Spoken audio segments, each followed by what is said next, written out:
Well, I know you've had years of a great relationship with Ford. So take us through the first time you're getting wind of the GT40 platform. You got to build some motors, and then I mean, you're from you. I know you're born and raised in Illinois, but you've been in North Carolina long enough. You call it Le Mans, just like I do Yeah. from Yeah, Alabama. Lamar. I know it's supposed to be Le Mans, right? But it's Le Lamar. Mans, Yeah. right? Yeah, It's that's Le what. Mans. You're damn right. It's Le I'm Mans. American, dude. I'm not. Right. Yeah, it's Le Mans, Yeah. right? Yeah. I don't. Yeah. Le Mans. Yeah. Yeah. It's just fucking Le Mans. Yeah. Yeah. And I'm with Pontiac you. had a Grand Le Mans. So, I So, mean, how does yeah, that get started? And like, I mean, it has to be quite the buzz around the shop there for a while. Oh, it was awesome. So we had a phone call from Ford that we had to get on at midnight. They all had to be at this other shop, not the NASCAR shop. We had a separate facility that at one time built all the Xfinity and truck engines. And when that kind of went away, we were doing a lot of grassroots stuff. We were building sprint car, off-road truck. We did all the Hoonigan stuff for Ken Block. That's some badass stuff we did with them. I'll talk about that later. But we get on this phone call in the conference room. It was called Gasoline Alley. That's the street the shop's on. And it's a guy named Dave Parasak, who was the kind of the guy who brought Mustang back in at Ford back when they started doing all the retro stuff in like 04, 05. Dave Parasak, Andy, let's say Mullally, the CEO of Ford at the time. And he was talking about, and Edsel Ford, they're on this phone call and they're talking about the 50th anniversary of going to Le Mans, and beating Ferrari. And they want us to do it again. And we're like, all right, great. They said, get your budgets together, send it in. So we spend about a month putting our budget together. And we think we're going to take the Coyote engine, the 5.0 engine, because that's what we were racing in the Daytona prototypes. And then they throw a curve at us. And they said, okay, refocus your budget around this V6 EcoBoost. Take 2 cylinders off of it. Yeah, we're like, what? They're like, yeah, you're going to run a V6 twin turbo. And we'd never seen one at this point.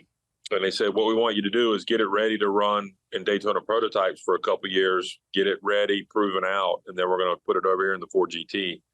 So we had just signed Chip Ganassi to leave all the Chevrolet and BMW stuff to come to Ford.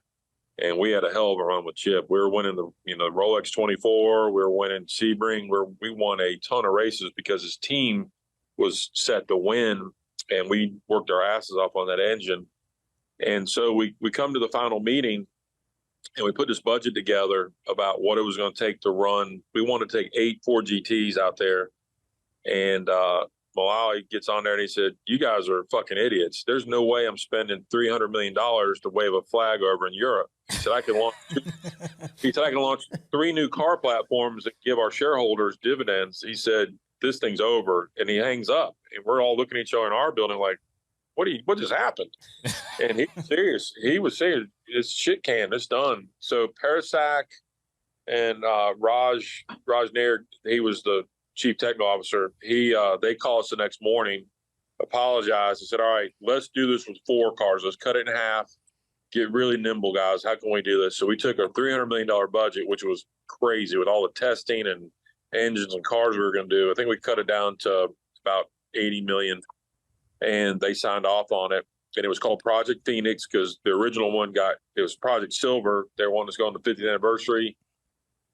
They retitled it Project Phoenix because the first one crashed and burned, and then it was on. And they took us up to Detroit, the old Mazda plant in the basement. They had all the clay models of the new GT, and it was like spaceship. Like, what in the hell is this thing, man? The wings, how the air went through the body versus, a full, shape of a car. How the air came in on the quarter panels on the rear, went through the intercoolers, and it came out the taillights. The taillights are directional for lift or downforce in the car. The swing up doors. I mean, it just, all this stuff was blowing our mind.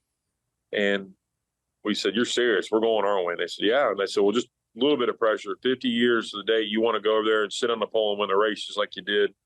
And if you look back at that Ford Ferrari, they had 4 years of screwing up to get that right. They didn't just do it year one. Yeah. But the pressure was on us to do it year one. And we did it. Started out that year was a little troublesome. We had some problems with the air shift in it and the transmission and then the brakes. But throughout the year, we were getting better and better. I think we finally won by mid-year with that car. And then we roll into Le Mans, I'm saying it both ways. So we roll over there, and Ferrari, you know, you think they'd be like, screw you. You know, they embraced it. They loved it. There had never been a buzz at that race like there was around that Ford Ferrari. They like an ass whooping then, huh? Well, they didn't think we could do it. They really just counted us. And they had really big power. Those engines they had at the time, and they had this, you know, BOP, this balanced performance. And they had just gotten the last trophy where we'd won a race and they took some of our downforce away. And I'll be honest that we weren't probably putting everything on the table at the time until we went there to qualify.